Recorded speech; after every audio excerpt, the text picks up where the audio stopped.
Hi everyone! Today I'll be showing you one of my favorite apps for Korean learning, the Naver Dictionary. Honestly, this app is one of the best I've used in my Korean self-study journey so far, and I'm sure you'll agree with me by the end of the video. So when you first open the app, this is what you'll see. You have the usual search bar where you can type in the words you like to translate, and right under it you have 4 buttons. The first one is the keypad handwriting tool, then the microphone, the camera, and the Korean dictionary. There are also 4 additional buttons here which I don't use, apart from Papago, which is more of a translator than a dictionary.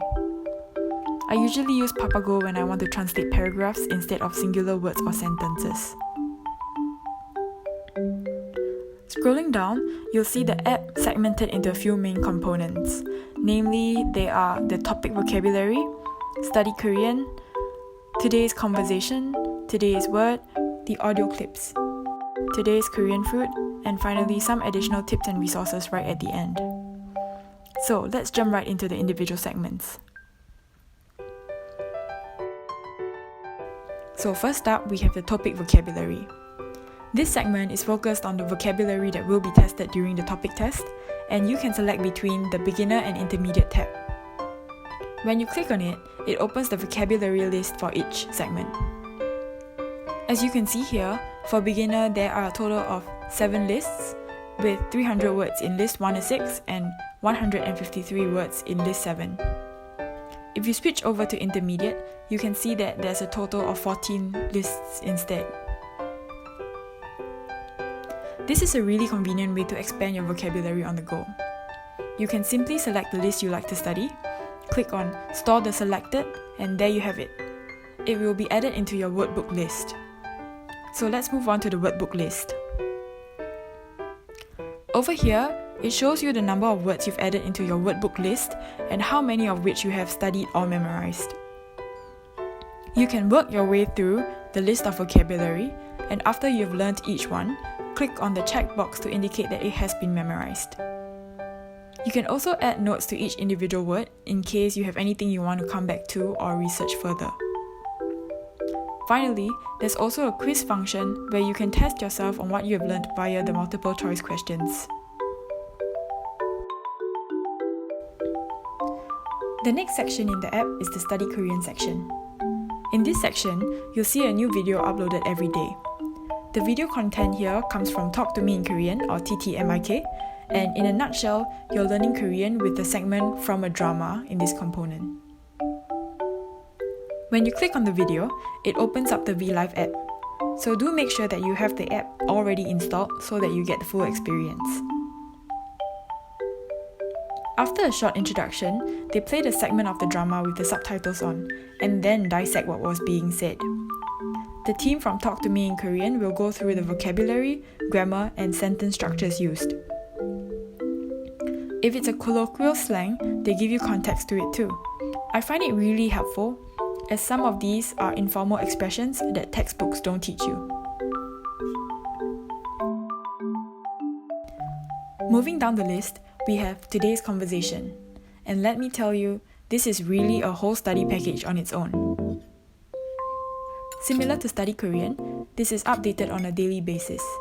It covers multiple topics such as reading, listening, and speaking. So when you first click into Today's Conversation, you'll go to the reading page. You'll see the sentence of the day in both English and Korean, as well as 6 supporting sentences right below it. You can toggle between English and Korean with the 2 buttons above, or click on All to see both English and Korean at the same time. What I love about this is that you can practice your pronunciation by listening to the sample recordings here. The example sentences here change on a daily basis, so you always have new things to learn on this segment. If you scroll down, you'll see the highlighted grammar of the day, and what's great about it is that it includes a very detailed English explanation, so you don't have to look it up separately. Scrolling down, you'll see some vocabulary in the related words section, which reinforces some of the words you've covered in the sentences above. The next tab is Quiz, and over here, you'll get to put what you've learned into action. It covers the sentences, grammar, and vocab you've learnt, so you can quiz yourself and see how much you've retained. In the listening tab, you can practice your spelling and listening skills. So when you click on the speaker button, you hear a sentence being narrated out. So what you've got to do is to type it out in Korean according to what you've heard, and they'll tell you if you got it right. The speaking tab is quite the opposite. For this segment, you hear a native speaker read out a sentence and then you have to record your own pronunciation. The system matches it against the native speaker and tells you whether you passed or not. There are another 2 tabs which I don't really use at the moment, to be honest, but I'm sure they are just as helpful in your Korean learning. I'll probably create another video on it in the future. Now, going back to the main menu. The next section is today's word. This is kind of similar to the topic vocabulary section above, and basically it just shows you 5 new vocabulary every day.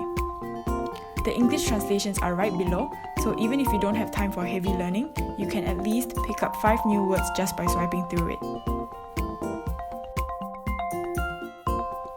Next up, the audio clips. I haven't really explored this section too much yet, but from what I've gathered, it's very similar to the podcasts that you can find on Spotify. There are audio content catered to Koreans learning English, as well as Korean learners, or just Koreans in general. Finally, right at the end, we have the segments Today's Korean Food and Some Tips. Today's Korean Food is basically the same concept as today's word, where you get a quick overview of 2 common Korean food items. Finally, the tips below include some miscellaneous content that will come in very handy for more advanced Korean study. And there you have it. This app was so helpful for me when I first started learning Korean. If you're self-studying Korean like me, I'm sure the segment called Today's Conversation will help you greatly, especially in improving on your Korean pronunciation. So, now that you've gone through this app, would you download it? Let me know in the comments below what you think and if there are other apps that you find helpful in your Korean studies. Don't forget to hit the like and subscribe button so you don't miss out on my next video. I'll see you in the next one. Bye!